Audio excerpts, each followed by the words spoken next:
Republicans dealt a major blow to one of President Biden's top domestic policies yesterday. They blocked that sweeping voting rights bill from advancing, calling the measure a federal power grab, despite widespread support from every Democrat and numerous civil rights groups. Nancy Cordes has a closer look.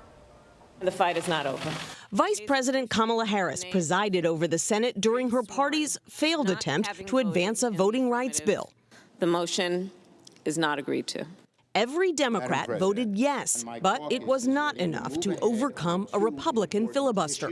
This vote, I'm ashamed to say, is further evidence that voter suppression has become part of the official platform of the Republican Party. The For the People Act would have expanded early voting and same-day voting registration, ended partisan gerrymandering, and increased federal funding for election security. Republicans argued the measure was too broad and would have diminished the power that states and local governments have over elections. The bill that we have in front of us is not so much about voting rights as it is a federal takeover of the election system. The push for a federal voting rights law comes as Republicans in 48 state legislatures have introduced 389 bills this year alone to restrict voting access. The White House is rejecting criticism from some Democrats who say the president hasn't been vocal enough. Those words are a fight against the wrong opponent. President Biden has tapped his vice president to lead the White House effort on this issue. This is about the American people's right to vote, unfettered. It is about their access to the right to vote in a meaningful way. So Nancy Cordes is with us now from the White House to talk more about this. Nancy, the For the People Act, H.R. 1, would have certainly been transformative. What is next for Democrats in the White House now? Where does this fight over voting rights go from here?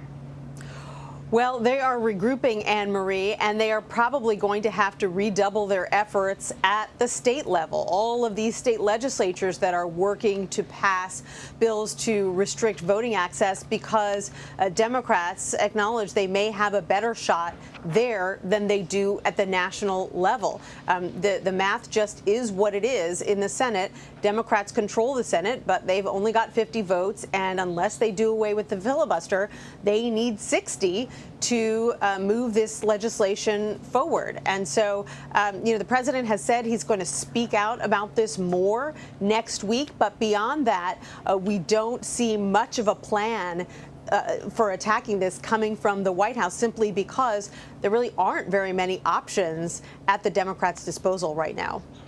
And Nancy, President Biden faced criticism from even some progressives for not doing enough to prioritize this legislation. I know the press secretary, Jen Psaki, has been asked numerous times about this by you and others in the White House press corps. What's been the response?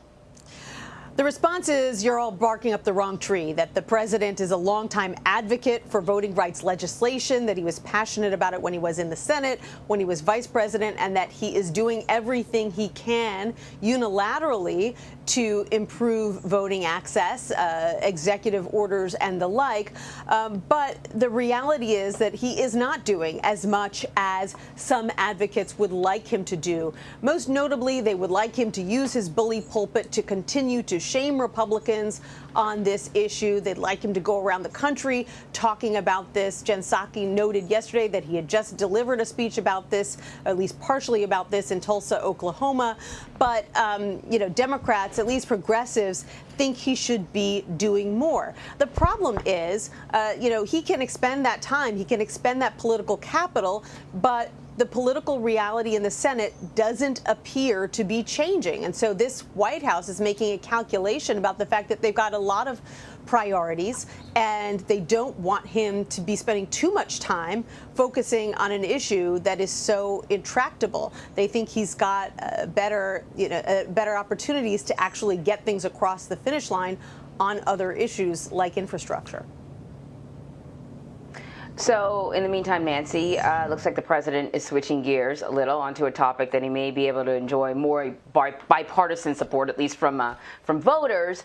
He's expected to roll out his strategy to combat a recent surge in gun violence and other crimes nationwide. What do we know about this? Well, we know that this is a growing problem that the White House is now starting to try to get its arms around. Homicides up 30% over the past year. Gun violence in large cities up by 8%. And what the White House, what the president is going to be laying out today are a series of steps that he can take without legislation, using powers he already has or money that has already been allocated by the American Rescue Plan. So, for example, he's going to be announcing a new Department of Justice zero tolerance policy where ATF would be able to revoke the licenses of gun dealers after the first time that they willfully violate gun laws. He'll announce expanding summer programming and employment opportunities for teenagers and young adults. Obviously, one of the theories behind this recent spate of violence is you've got a lot of young people who were sidelined during the pandemic, couldn't go to school, couldn't go to work, had far too much time to get into trouble.